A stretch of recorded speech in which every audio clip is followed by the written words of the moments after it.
Sveiki, mano mėlyjei draugai, ir šiandien yra gruodžio 31 diena ir tai reiškia tik vieną dalyką, kad šiandien mes keliaujam į Maroką. Kaip skrendam į Agadyrą ir būtent visiems tiem, kurie nori surfinti, tai rekomenduočiau skristi į Agadyrą, ne į Marakešą, nes nuo Marakešo tada iki Agadyro reikėtų važiuoti dar apie 3 valandas. Tai Maroke būsim iš tikrųjų tik 4 dienas, tikrai neilgai. Bet pasitengsiu pasidalinti kainomis, pasitengsiu pasidalinti oro sąlygomis, surfinimo sąlygomis, pasakoti, kur mes apsistojom, parodyti viską ir atsakyti į visus kitus rūpimus klausimus. Šį kartą į Maroką aš skridau iš Prancūzijos, bet kalbant apie Lietuvą, tai pigiausias mėnuo skristi į Maroką iš Lietuvos būtų būtent kovas. Jums reikėtų rinktis skrydžius vykdomus per Londoną, tai puikiai tiktų Wizz Airas, o iš Londono taip pat Wizz Airas arba EasyJet. Ir kaip matote, čia visai lengvai galima sutilpti į maždaug 60 eurų į vieną pusę už skrydžio bilietus iš Lietuvos į Maroką. Tik trumpas priminimas, kad skrydžių kainų palyginimus galite rasti Kiwi arba Skyscanneryje, tačiau visą laiką geriau bilietus pirkti tiesiogiai per oro linijas. Taigi atvykę į Agadyro oro uostą pamatysite, kad jis tikrai labai nedidelis ir jaukus, viskas labai paprasta, tiesiog praėjome pasų kontrolę ir štai ir esame Maroke. Tai va, čia išsikeičiam pinigus, o va, ten jeigu norit, galima ir SIM kortelę nusipirkti. Jei esate užsisakę surfinimo stovyklą, tai nuvežimas nuo oro uosto iki stovyklos jums tikriausiai jau yra įskaičiuotas. Mums nuo oro uosto iki stovyklos, kuri yra Tamra mieste, užtruko važiuoti apie 45 minutes. Tačiau jei jums nuvežimas nėra įskaičiuotas, nesijaudinkite, nes prie oro uosto buvo pilna taksi vairuotojų. Tai va, atskridom, pamiegojom ir esam pasiruošę pirmos dienos apžvalgai.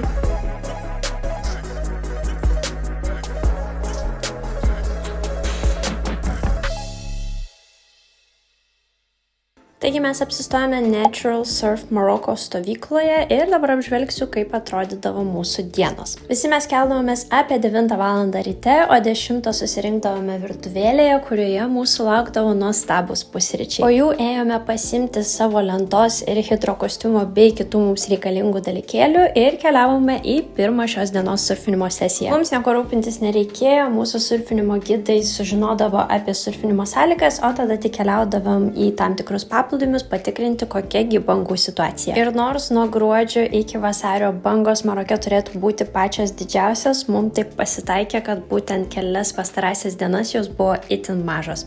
Taigi šiandien pačią pirmąją dieną mes surfinome Ansos paplūdimyje.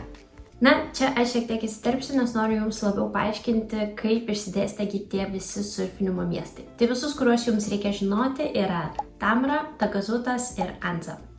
Mes šiuo metu gyvename Tamroje ir jis yra maždaug vidutinio dydžio, šiek tiek mažesnis nei Tagazutas, bet didesnis nei Anza. Tagazutas yra labiausiai turistinis miestas, turintis daugiausiai kavinių, restoranų, veiklų, pramogų ir tiesiog gal pats populiariausias. Tamra yra vis dar populiarėjantis, taigi jame tikrai dar labiausiai jaučiasi tos vietinis gyvenimas ir tikresnis Marokas, sakykime taip. Anza miestelis yra labai mažytis ir jis nuo Tamros miestelio yra nutolęs apie per 20 minučių su mašina ir į jį mes atkeliavome tik pasurfinti.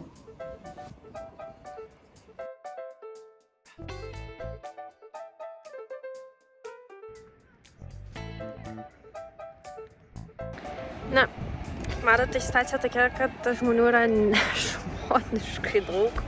Net nežinau, kaip čia išeis pasurfinti. Esmė tokia, kad visose kitose pliažuose, kur pravažiavom, yra visiškai plokščia, jokių bangų. Dėl to visi yra susirinkę būtent čia, Anzos beach'e. Bangos mažos, užeina keli geri setai, bet šiaip mažos ir žmonių daug. Visose pagrindinėse paplūdimiuose galite rasti tikrai labai daug prekeivių, kurie parduoda riešutus, uogas, spurgas, šaltą karštą arbatą, gėrimus ir visa kita. Tik kas mane tikrai nustebino, kad pasakius, kad nieko nenori, jie iškart pasitraukia ir nėra įkyrus. Na, aš užsidedu savo hidrokostiumą ir kojines ir keliauju surfinti. Deja, jokių video iš surfinimo neturiu. Tik galiu pasakyti tiek, kad surfinome 2 valandas, labai sušalau ir labai laukiau pietų. Pietus mums buvo įskaičiuoti, tai dažniausiai gaudome sumuštinį arba pietų dėžutę su įvairiais vaisiais ar kitais skanėstais. Tai situacija tokia, kad šalta. Labai šalta, niekaip negaliu atšilti. Tai išsurfinom 2 valandas. Bangos tikrai ne pačios didžiausios. Pradedantiesiems tikrai labai gerai tinkančius, tik tiek, kad žiūri daug žmonių. Šalta, vanduo yra šaltas. Tai būtinai pasimkit hidrokoines, nes aš su jom surfinau ir tai šiek tiek sušalau. Bet vis tiek geriau, nes be jų tai manau, kad iš vis tragedija būtų. Tai kiti išvarė dar surfinti 2 kartą. Aš kadangi niekaip neatšylu, tai šį kartą nesurfinsiu šiandien, o rytoj bus matyti.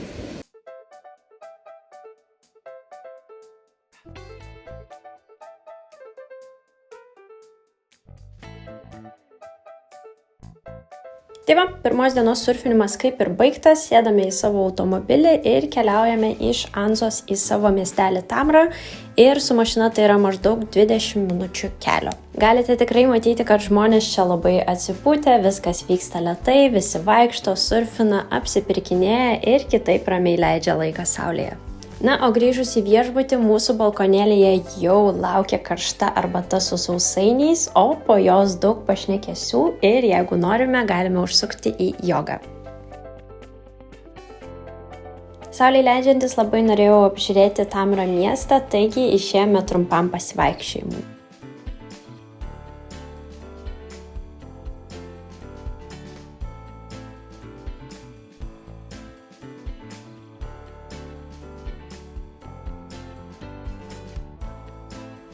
Buvo kiek keista, kad gatvės pasitaikė tikrai gan tuščios, vos keli vietiniai, labai daug katinų ir kažkiek turistų. Bet vis tiek buvo labai smagu pasivaikščioti ir pamatyti, kaip gyvena vietiniai. Kol nepamiršau, jeigu jau matote kainą ir norite kažką nusipirkti, drąsiai muškite kainą per pusę, nes Tamra net nėra pagrindinis miestas, taigi Tamroje viskas turėtų būti dar žymiai pigiau negu Tagazutė, taigi neužmirškit dėrėtis.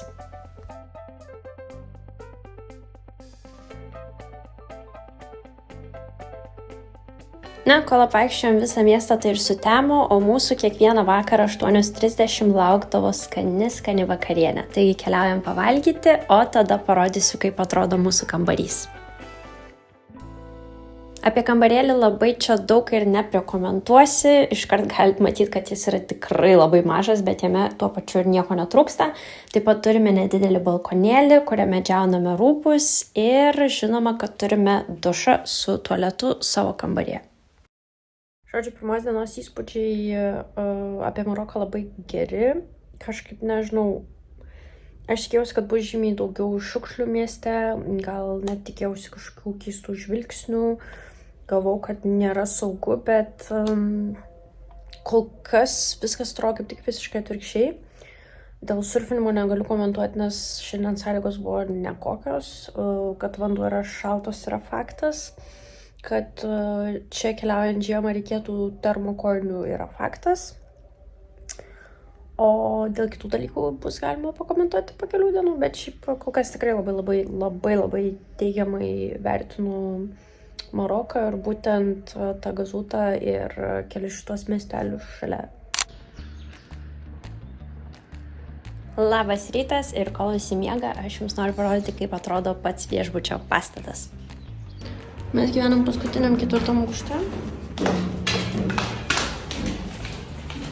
Šitose aukštuose ir arba dušai, arba kambariai, kur žmonės gyvena po 6. Mes turim savo dušą.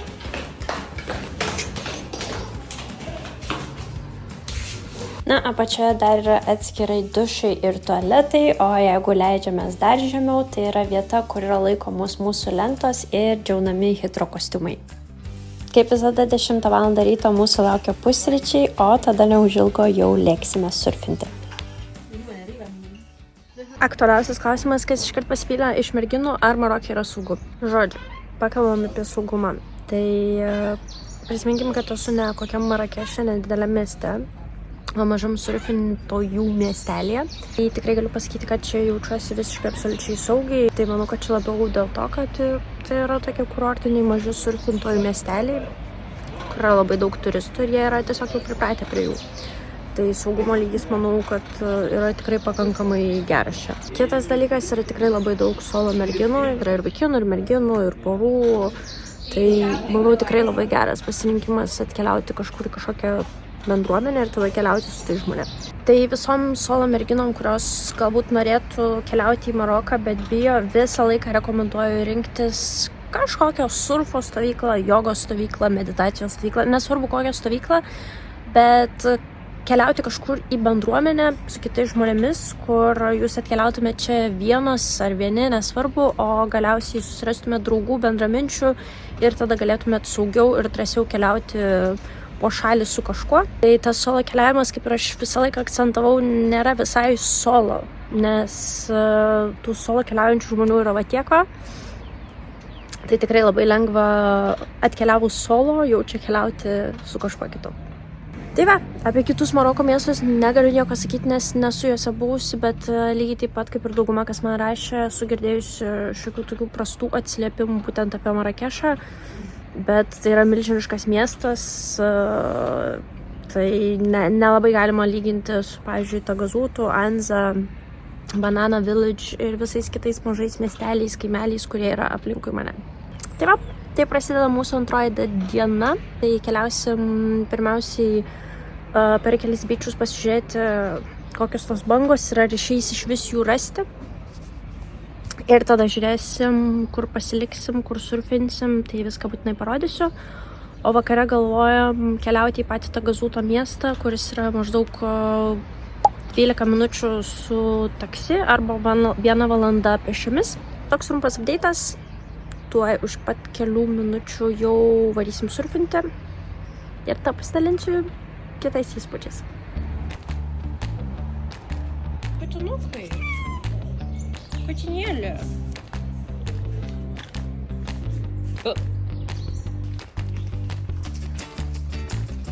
Katinas.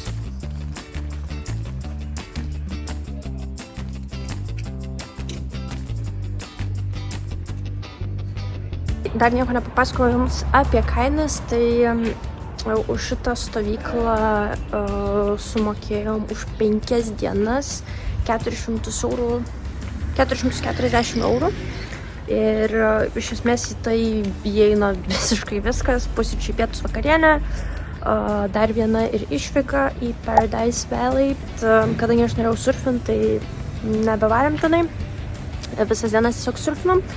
Ir kažkada. Nu ir viskas, maitinimas, hidrokostiumai, lentos, žodžiu, nuvežimas, parvežimas į oro uostą, iš oro uosto.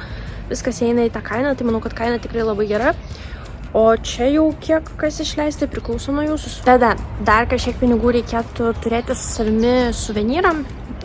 Tai per 5 dienas aš išleidau apie 50 eurų, tai tiesiog ką ten lauktuvėm, rankšluosčio reikėjo, kremo nuo saulės ar dar kažko, tai nežinau, nei daug, nei mažai, priklausomai nuo to, kiek jums reikia išleisti dar papildomai, ko norit nusipirkti čia. Kainos čia maisto iš vis nepirkau absoliučiai visiškai nieko, nes kad beveik visas maistas yra įskaičiuotas. Tai va, o šičiau, nu Katinė. Šičiau. Žodžiu, visas maistas yra įskaičiuotas, tai nebent ten čipsai, snacksai, kažkokie saldumynai, tai kainos varijuoja, nes kad negaliu pasakyti tikslių kainų, nes ateini į parduotuvę ir tau ten suskaičiuotų čia pat prie tavęs sukuria kaina, tai tokia ir yra kaina. Keliaudami medžioti bangų apvažiavom kelis paplūdimius ir situacija tokia, kad bangų tiesiog niekur nėra, tai pasiklausėme dar per kelis kitus žmonės ir jie pasakė važiuoti į Tamri paplūdimį. Su Tamri paplūdimiu situacija yra tokia, kad ten bangos visą laiką yra 2 didesnės negu visose paplūdimiuose.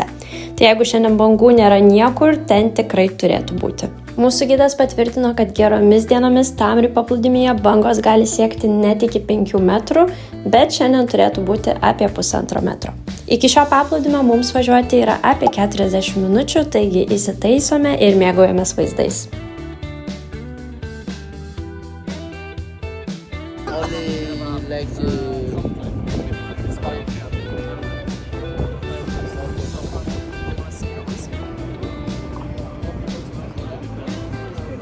Man šis paplūdimys be galo patiko. Platus, švarus, gražus ir puikiai tinkantis surfinimui. Atvykę nuo kalniuko pasižiūrime, kokia surfinimo situacija ir kiekgi čia atvykusių žmonių ir tada galime leisti žemyn ir ruoštis surfinimui.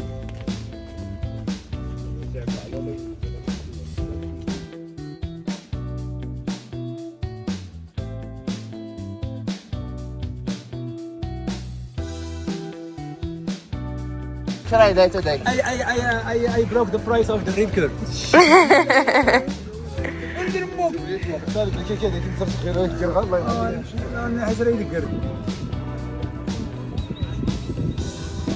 Taigi dienos planas labai panašus kaip ir vakar, pasurfiname, tada turime pietus paplūdimyje, jeigu norime šalia užsukam į kavinę išgerti kavos, surfiname antrą kartą ir tada keliaujame atgal į viešbutį.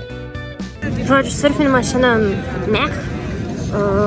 pirmas dalykas dėl ko, nes bangos mažos, žmonių milijardas, jokių kažkokių prioritetinių taisyklių čia nėra.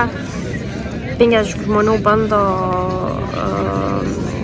bando tą vieną bangą pagauti, nėra taip, kad vienas žmogus, tada antras, tada trečias, tiesiog pagauni bangą, iš vienos pusės atsisuki 2 žmonės, iš kitos pusės atsisuki 3 žmonės ir tu tada tiesiog negali nei posūkį daryti, nei nieko, ar tiesiog plauki tiesiai. Tai tokios takelios iš Maroko. Tai va, tai jeigu bangos būtų tolygiai pasiskirčiusios per visus paplūdimius, manau, ir žmonės būtų žymiai geriau pasiskirstę per visur. O dabar, kai visi suvažiavo čia, tai šiandien surfinti su tiek žmonių buvo sudėtinga. Na, o dabar grįždami atgal užsuksime į vieną žymiausių vietų, kur visi keliauja stebėti saulėlydžių ir ne tik. Tai yra Tagazuto skate parkas.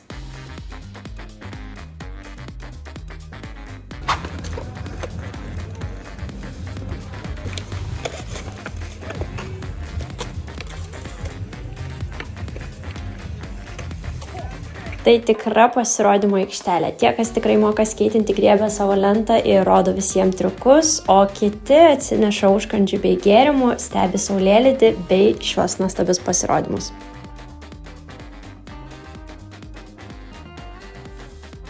Tada dar greitai nusprendėme užsukti į patį Tagazuto miestą ir apsižvalgyti, kasgi čia geresnio. O aš iškart likau sužavėta šiuo restoranu įsikūrusiu tiesiog ant uolų.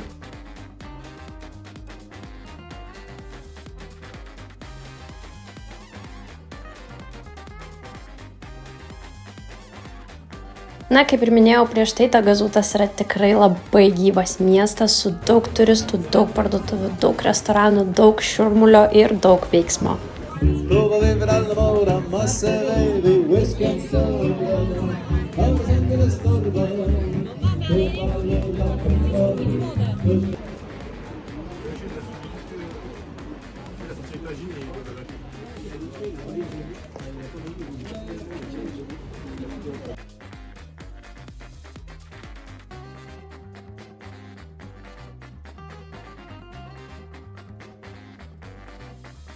Pagrindinė gatvėje buvo labai daug maisto kioskelių su įvairiausiais skanėstais, tik reikia žinoti, kad čia kortelė tikrai nebūsite aptarnauti, taigi reikės su savimi turėti kažkiek grinų.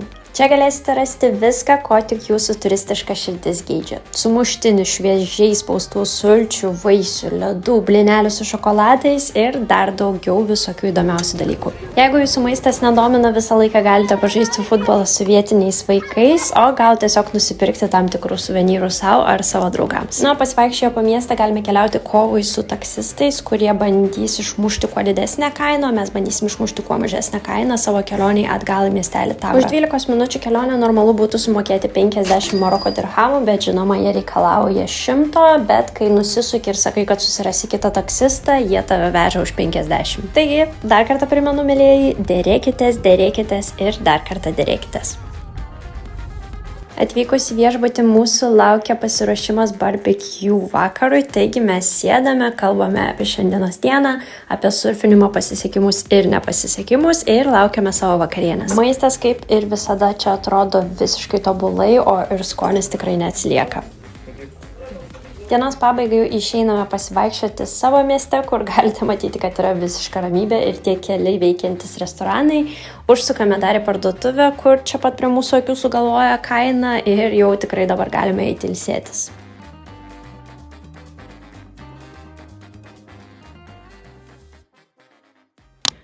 mėlyjei, kaip ir va šitaip ir atrodė ta stovykla, nenoriu kaip ir rodyti kitų dienų, nes vis tiek tai bus pasikartojimas, kiekvieną dieną maždaug veikiame tos pačius dalykus.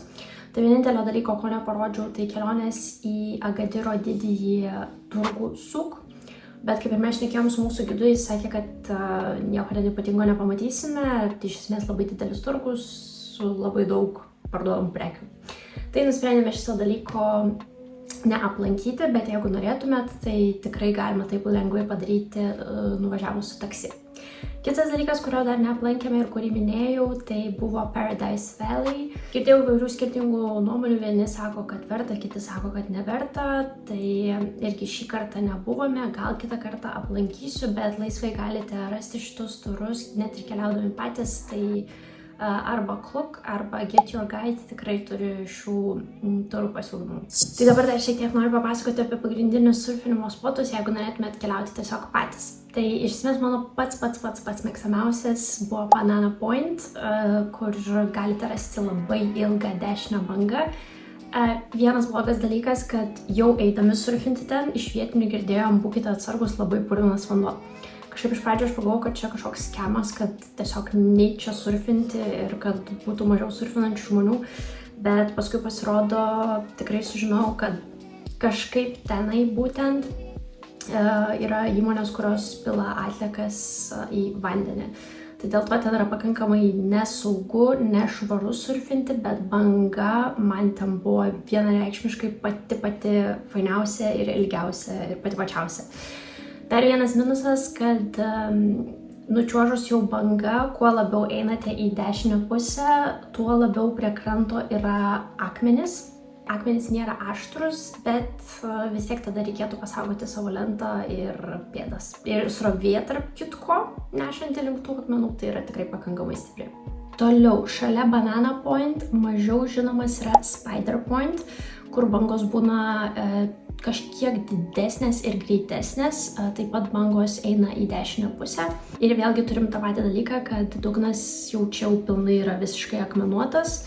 Tai reikia žinoti, kad gal jeigu esi labai jautrus, tai geriau turėti arba kojines arba batus.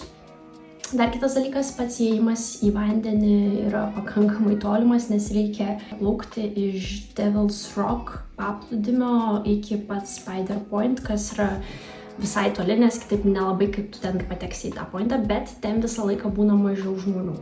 Tai labai tikrai didelis pliusas, nes šiaip tai Maroke, kaip matėt, jau visur tiesiog pilna tų surfinančių žmonių. Tai toliau keliaujame į Devil's Rock. Šiaip iš esmės šitam paplūdimyje nesurfinau, nes todėl, kad jis yra labiau skirtas pradedantiesiems, bet kartais bangos padidėja ir pakankamai didelio dydžio, tai gali tikti pradedantiesiems pažengusiems pro. Šita banga yra irgi daugiau einanti į dešinę, kaip ir dauguma bangų Maroke, bet vienas geras dalykas, kad čia dugnas yra visiškai pilnai smėlio, tai nereikia bijoti dėl akmenų ar kitų pavojingų dalykų esančių po vandeniu. Kas man dar nepatiko iš šitos bangos, nors ir nesurfinau jos, bet žiūrėjau, kad jinai nėra pati ilgiausia. Bent jau tom dienom, kaip mes stebėjome surfintojus, tai šita banga buvo pakankamai trumpa lyginant su Banana Point banga. Toliau Anza Beach. Anza Beach rodžiau jums iš pačios pirmos dienos, kai rodžiau labai daug pradedančiųjų ir kai bangų visiškai nebuvo ir sąlygos buvo prastos, tai bet pirmą dieną bangos jų nebuvo. Paskutinę dieną, kai atkeliavom į Anza Beach, bangos buvo jau mums per didelės. Tai šitam paplūdimyje priklausomai nuo sąlygų galite rasti bangas tinkančias nuo pradedančiųjų iki visiškai profesionalų. Toliau turime dvi vietas, kurios tinka tik pažengusiems, tai būtų Anchor Point ir Killers Point, kur jau pavadinimai iš tikrųjų kalba patys už save. Šitose vietose aš asmeniškai nesurfinau, bet vėlgi bangos abidvi yra einančios į dešinę pusę. Kiek esu girdėjus, kad bangos yra labai greitos, stiprios ir galingos, tai vien dėl to jau šitos bangos gali būti per daug sudėtingos. Žinoma, be visų šitų pointų, kaip tik dar klausime savo surfinimo gido, ar jie turi pasislėpę kažkokių slaptų surfinimo vietų, kurias laikytųsi tik savo vietiniams, ir jie pasakė, kad tikrai taip. Nes su kiekvienais metais į Maroką atkeliauja vis daugiau žmonių, kurie nori surfinti, ir patiems vietiniams lieka vis mažiau vietos, kurie gali kokybiškai pasurfinti be turistų, kurie nemoka surfinti. Tai aš manau, kad be šitų ir dar be kitų vietų, kurias rasite internete, dar yra pilna vietų, kurios yra neatrastos turistams, bet yra labai gerai žinomos vietiniams. Tai va, šiandien ir viskas iš Maroko. Kaip visą laiką, jeigu turite klausimų, tai būtinai paklauskite jų komentaruose ir būtinai viską atsakysiu. Tikiuosi, kad jau subscribinate šitą kanalą. Aš jums duodu laiko tai padaryti dabar. Taip pat, jeigu jūs domina kelionių blogai arba kelionių gidai, tai juos visą laiką galite rasti mano puslapyje www.spalvotampasauly.lt, kaip ir visą informaciją apie keliavimą. Kažką jau pasubscribinote. Ir galite sekti mane Instagrame, mano visas keliones, ir dar galite prisijungti į keliautojų puslapį Facebook'e, kur visi žmonės dalinasi kelionių patarimais, klausinėja klausimų, atsako, padeda ir taip toliau panašiai.